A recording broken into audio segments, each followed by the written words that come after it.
6:46. So, our agenda for today is we are applying for a Japan visa. But before that, ihatid muna namin yung friend namin sa airport because they're going to somewhere. So, later, sasabihin ko sa inyo. And then, after that, we're going na to Attic Tours to process Japan visa. So, we're hoping that we will be granted multiple entry visa. But before that, I just want to share what are the documents that we prepared before kami mag-ayos ng Japan visa. So, first thing is, of course, we need to have a valid passport at least 6 months. So, means, from the expiry date, so it means 6 months yung validity niya before siya ma-expired. Okay? So, for example, ma-expired yung visa mo May. So, dapat, supposedly, December, to be safe, mag-apply ka na. Okay? Or November, to be safe. And then, visa application form. So, visa application form. So, mada-download po ito sa Embassy of Japan website. So, fill out nyo lang. So, pwede siyang computerized. So, means, editable siya. Or, pwede din siyang manual. So, pwede din siya, kung maganda naman yung penmanship nyo, pwedeng manual yung pagsulat niya, pag-fill up niya. Then, passport size photo. So, it is very important. So, in our case, always naman kami na nagpapa-picture sa Great Image sa SM Baliwag. So, sabihin nyo lang na kailangan nyo ng picture for a Japan visa. And take note guys na hindi na sila ang Japan Embassy or other Korean Embassy, they're not accepting na yung pupunta tayo na naka-t-shirt, then papa-edit na lang natin sa kanila. So, it's a big no na. So, better na pagpupunta kayo sa any Photoshop or like Photoline or Great Image, make sure na naka-polo shirt tayo kasi yun yung required. Kailangan may collar siya. Any color t-shirt, polo shirt. Any color naman, wala naman siyang required na color na isusuot. Basta alam na naman ng photo ng Great Image or any other na white background yun. Okay? And then next is birth certificate from PSA. So it must be valid within 1 year. So birth certificate, kailangan request na lang kayo. So meron na tayo ngayong easy application through website. So I think PSA online. So search na lang sa website.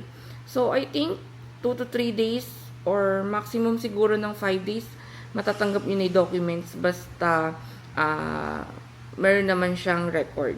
Okay? And also, for marriage, for married applicant, please submit a marriage certificate. So, for example, kayo mag-asawa, so, kailangan mag-submit kayo ng birth certificate, kayong parehas. Okay? So, if dalawa kayong applicant, dalawang marriage certificate. If ikaw lang, isa lang. Okay? And then next, so, also dapat yung marriage certificate nyo is coming from PSA. Okay? So, dapat from PSA siya. So, yun yung tinatanggap ng mga embassy. And the next, daily itinerary. So, yung daily itinerary is mada-download din siya through any agency or in Japan website. So, you need just to fill up kung ilang days kayo. magta-travel. So, for example, day 1, arrival to Naiya Airport, Narita Airport or Haneda Airport, or kung saan man dako ng Japan kayo pupunta, like Kansai for Osaka, New Chitos for Sapporo, so ganun. So, you need to detail it day by day. Okay? To be sure. And also, in daily itinerary, nakalagay doon yung accommodation and contact number. So, for example, ang hotel mo is Hotel Gracery or Apa Hotel or Hotel Fresca Inn. So, you need to put it in your daily itinerary and their contact number as well. But, like, yung sinasabi nga nila is, when we are applying for a Japan visa, it is not necessarily required naman to book agad ng hotel hanggat wala kayong visa. So, meron naman kayong makikita or meron namang mga pre-cancellation ng mga hotel. So, just look for it na lang. Andun naman yung mga contact number nila, andun yung address nila, yung name ng hotel. So, just look for it na lang. And the next one is bank certificate. So, it must be issued 3 months before kayo mag-apply, or 3 months yung validity niya. For example, kinuha nyo yung bank certificate nyo May. So, hanggang June, July, August. Hanggang August lang siya valid. Okay? But, in our case, so since nakapag-apply na rin kami before ng visa, so I highly recommend na yung bago yung kukunin nyo. I mean like 1 week before, or para lang at least to be sure, or maybe extra points, I don't know. But yun lang yung highly recommended ko na if mag-a-apply kayo, I think much better na siguro yung pinaka-latest, as in, since ang standard is 3 months, much better siguro if 1 week before kayo mag-apply, kumuha na kayo. Bank certificate must be issued within 3 months and reflect available daily balance within the last 6 months. If ADB is not indicated, a bank statement for the last 6 months must be also submitted. Kung kukuha kayo ng bank certificate, dapat valid siya within last 3 months. And then, if walang nakalagay na ADB or available daily balance, you need to provide bank statement for the last 6 months. Kasi, mga be, ang ADB kasi na required ng Japan Embassy is at least 6 months na available daily balance. For example, from January to June, so i-combine yun kung magkano yung laman ng bank nyo. So i-combine yun, then divided by 6 months. So yun yung lalabas na balance mo within the last 6 months. So if hindi available sa bank nyo, I think hindi lang naman siya available sa mga digital bank, pero like BDO, Metrobank, BBI, RCBC, Security Bank, is pwede nyo naman siyang i-request na palagyan ng ADB para hindi na kayo mag-provide ng bank statement. Kasi syempre, alam nyo naman, may bayad din ng pagkuha ng bank statement. Medyo mahal din, syempre, pag medyo madaming transaction na ipiprint, mahal din. So, sabihin nyo na lang si teller na when you're getting a bank certificate, pa-include na lang yung ADB for the last 6 months. Okay? So, malinaw tayo dun, guys. Next requirement is income tax return. So, a copy of your most recent ITR form from BIR 2316 or 1701. Okay? So, you need to, very important na mag-provide kayo ng ITR kasi, pero if wala naman talaga kayong ITR, just need to provide or make an cover letter. So, explaining explain nyo doon kung bakit wala kayong ITR, because siguro freelancer kayo or anything. Basta kailangan detailed nyo na ma-explain sa cover letter nyo kung bakit wala kayong ITR. Kasi syempre, kailangan maidepensa nyo kung bakit wala kayong ITR. Syempre, doon magbe-base si visa officer or si sino man yung nagpa-process ng visa natin. So, you need to provide the detailed reason bakit wala kayong income tax return, okay? Na maipo-provide. And the next one is certificate of employment for employees. COE must indicate period of employment, salary and position. So, yun. So, I think itong mga COE naman is makukuha sa mga HR nyo. So, just tell them na lang na kailangan indicated yung period of employment, then salary nyo, and then position. And, guys, very important na ilagay nyo yung telephone number. I think they're not accepting cell phone number. I think ang kailangan nila is office number. Okay? So, remember that, guys. Kailangan may contact number kasi ang embassy is double check. Tumatawag sila sa mga employer to double check yung kung totoo na doon kayo nagtatrabaho. And for business owner, kailangan nyo mag-submit ng DTI.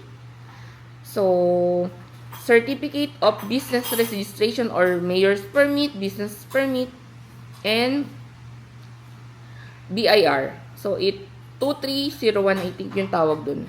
So, yun, kailangan nyo mag-submit nun to prove na business owner kayo. So, as of November 22, naglabas ang GCB Philippines ng promo na any applicants na mag-a-apply ng Japan visa is mawa-waive ang kanilang visa fee basta meron kayong credit card ng GCB. So, ano-ano nga ba yon? So, we have the BDO Platinum JCB. Next one is East West Platinum JCB. And the last one is RCBC Platinum JCB.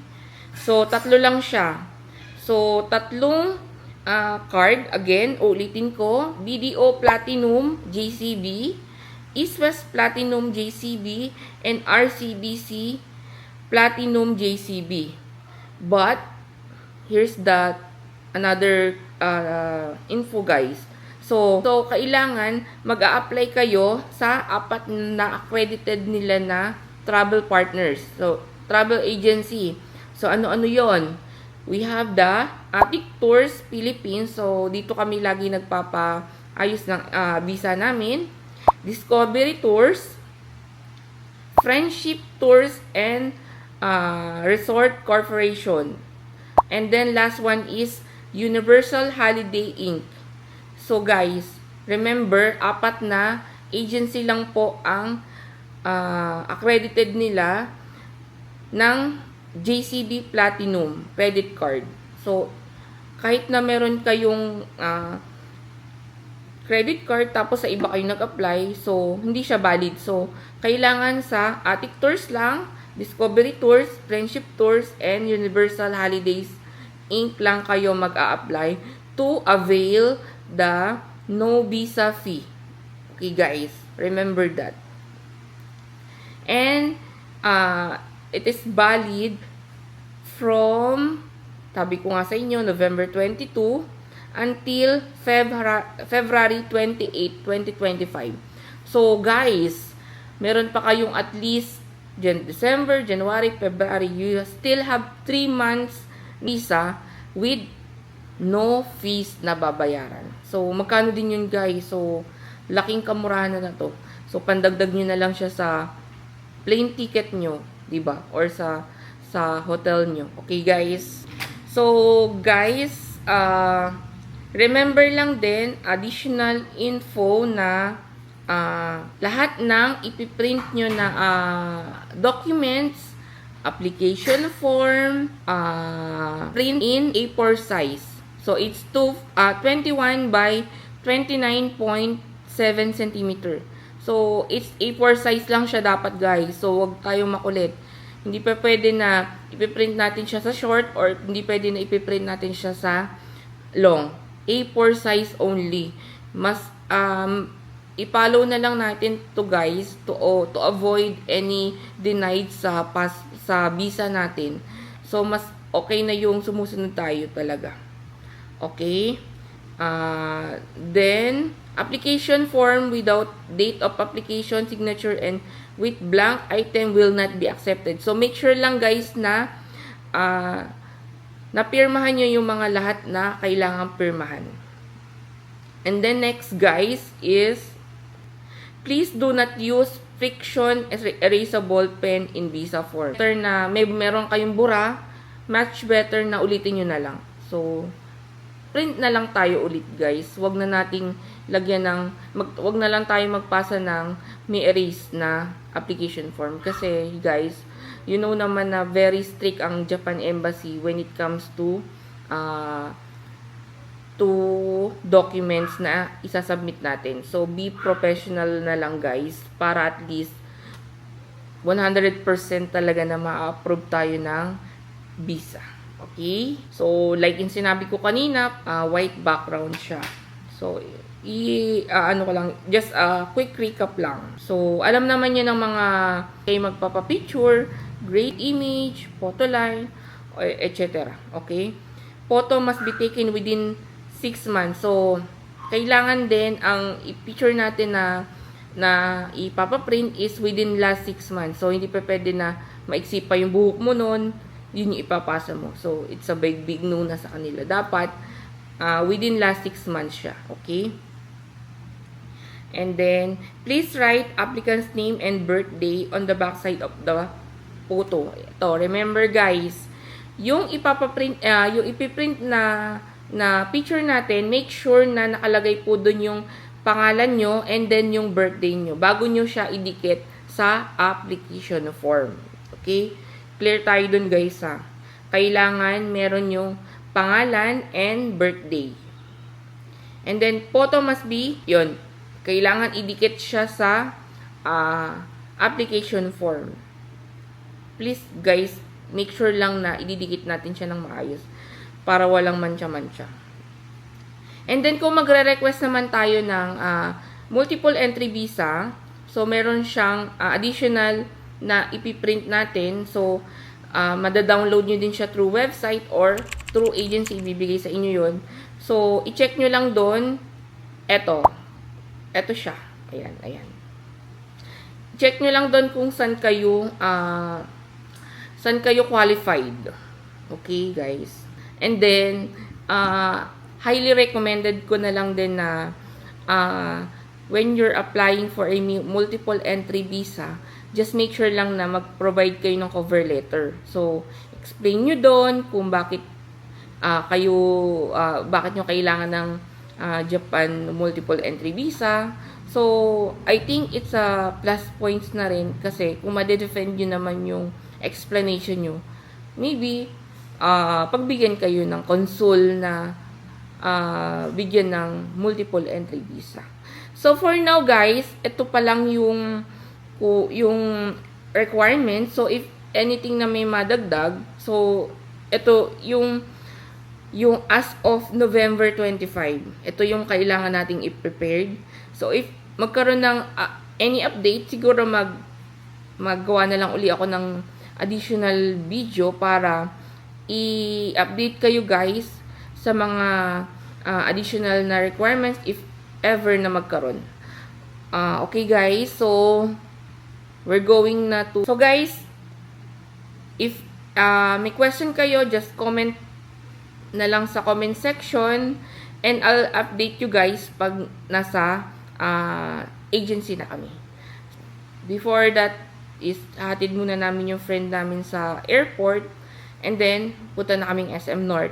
By the way, sa SM North kami mag-a-apply sa Attic Tours. And Attic Tours. So, very convenient and very reliable na rin siguro. Based on the reviews and based Also, sa experience ko, mabilis yung process nila. So, see you later guys. Update na lang ulit. Hi guys, welcome back. So, papunta na kami ngayon. So, imimit ko lang yung friend ko kasi doon na kami sasakay sa kanila. So, papunta na kami ngayon. So, later, update ko kayo guys. Okay. 苦くて黒い飲み物なんだ小さくキラリときめいて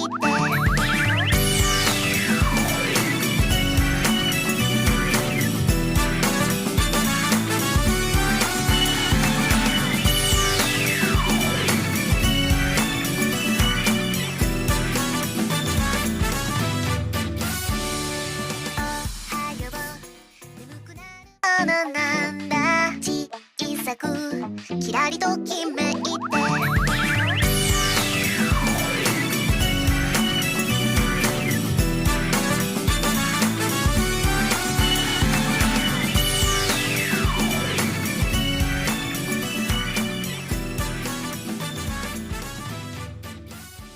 苦くて黒い飲み物なんだ小さくキラリときめいて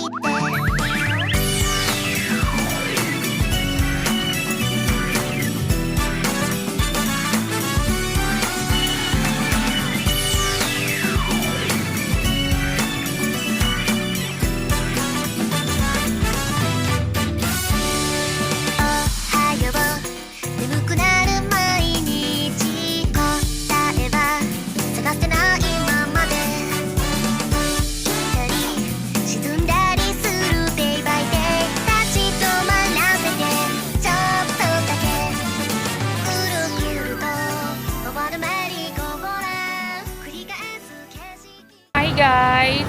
So, dito na kami ngayon sa SM North. So, we're going now to Attic Tours. So, eto siya guys.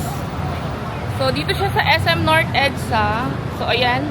I think this is the last entrance dun sa may pinakadulo. So, malapit lang siya kay Contis. Ayan. Contis, then Ito, yung may... ayan. So, yung Jerry's Gills yun sa tapat. Then, Yakinikulay. Dire-diretso lang kayo, guys. So, dire-diretso lang kayo. Sis, hello! So, are you excited? So, yan, Tim Hortons. After Tim Hortons is kakanan lang po kayo. So, kakanan lang kayo dito. And then, makikita nyo na po ang Attic Tours. So, we're praying that we will be granted multiple entry. So, ayan, patabi-tabi po sila. Mr. Quickie, Capi, Pacific, DHL, and then, ito na po yung Attic Tours. Attic Tours. So, ayan. Okay. So, ito na po tayo sa Attic Tours. Malapit lang siya sa hypermarket. The JP's pa, JCBL. 苦くて黒い飲み物なんだ小さくキラリときめ